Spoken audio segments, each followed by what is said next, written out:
Welcome to OncoTrial Insight with Dr. Pidugu, your source for in-depth discussions on the latest advancements in oncology research and treatment. I'm your host, Megan.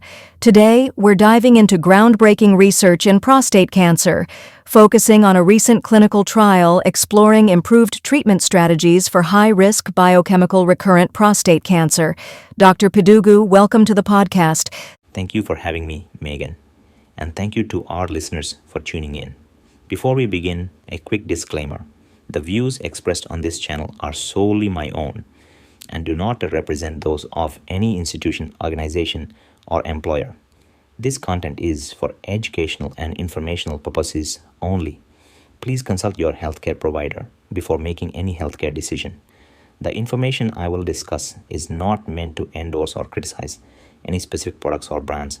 My goal is to provide you with educational content, shedding light on various topics. With that said, let's dive into a recent study published in the New England Journal of Medicine on the use of enzalutamide in patients with biochemically recurrent prostate cancer. The study, titled Improved Outcomes with Enzalutamide in Biochemically Recurrent Prostate Cancer, presents some compelling findings that could change the way we approach treatment for this patient population. To set the stage, can you give us a basic background on prostate cancer? Certainly. Prostate cancer originates in the prostate gland, a small organ in men that produces seminal fluid. It mostly affects older men and usually progresses slowly, though some forms can be aggressive. In the US, about 313,780 new cases are diagnosed in 2025, with approximately 35,000 deaths, making it the second leading cause of cancer-related death in men after lung cancer.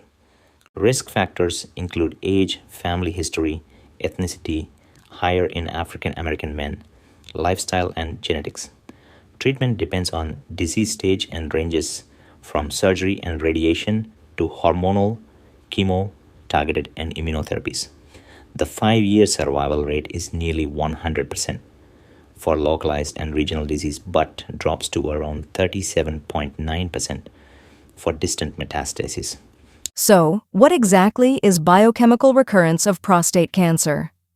Biochemical recurrence, BCR, of prostate cancer refers to a rise in prostate-specific antigen, PSA, levels following primary definitive treatment, such as surgery or radiation. This increase in PSA suggests that the cancer may have returned or spread, even if imaging does not yet reveal visible disease. BCR is associated with a higher risk of disease progression and prostate cancer-related mortality. Prostate cancer remains a major health challenge, as many patients experience BCR despite initial curative therapy. How do we define high-risk biochemical recurrence, BCR? High-risk biochemical recurrence is typically defined by a prostate-specific antigen, PSA, doubling time of 9 months or less. The PSA test is a blood test used to screen for prostate cancer and monitor its progression by measuring the level of PSA, a protein produced by the prostate gland. A rapid increase in PSA levels, reflected by a short doubling time, suggests a higher risk of metastasis and prostate cancer-related mortality. What was the EMBARK trial trying to find out?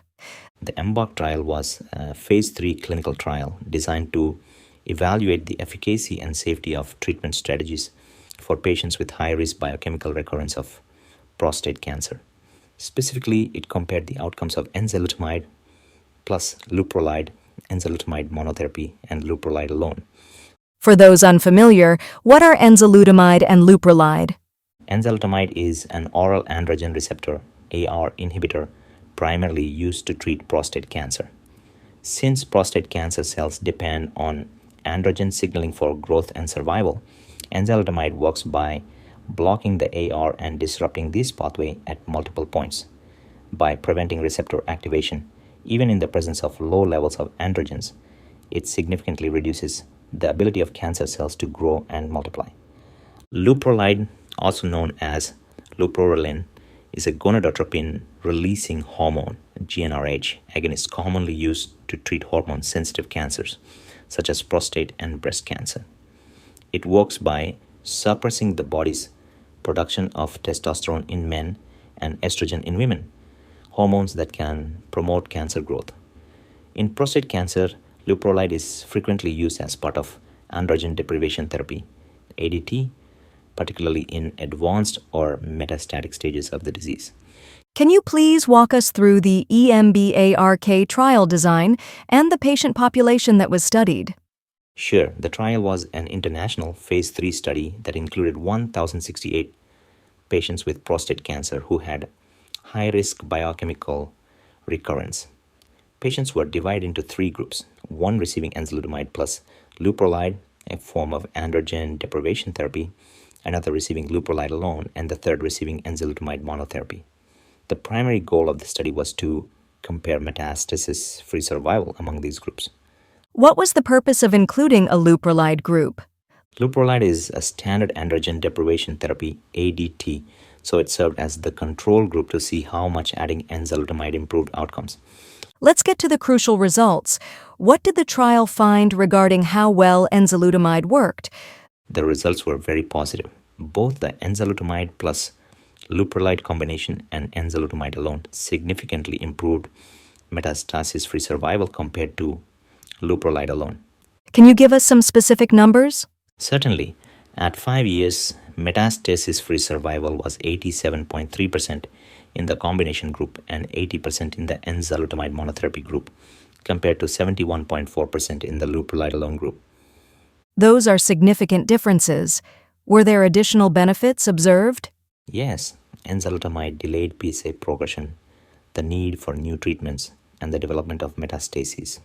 Safety is always a concern in cancer treatment. What did the trial reveal about the side effects of enzalutamide? The safety profile of enzalutamide was consistent with previous studies. Common adverse events included hot flashes and fatigue in the combination and leuprolide alone groups, while gynecomastia, nipple pain, and breast tenderness were more common with enzalutamide monotherapy.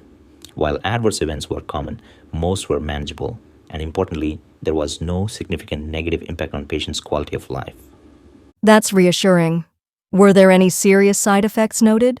A few discontinued due to side effects.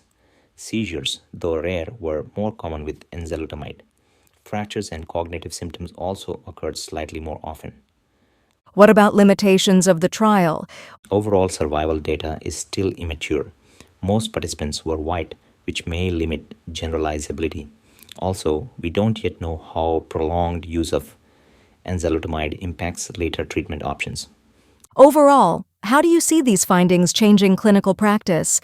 The EMBARK trial provides strong evidence for using enzalutamide in patients with high-risk biochemical recurrence. It offers the potential to significantly improve outcomes and delay disease progression.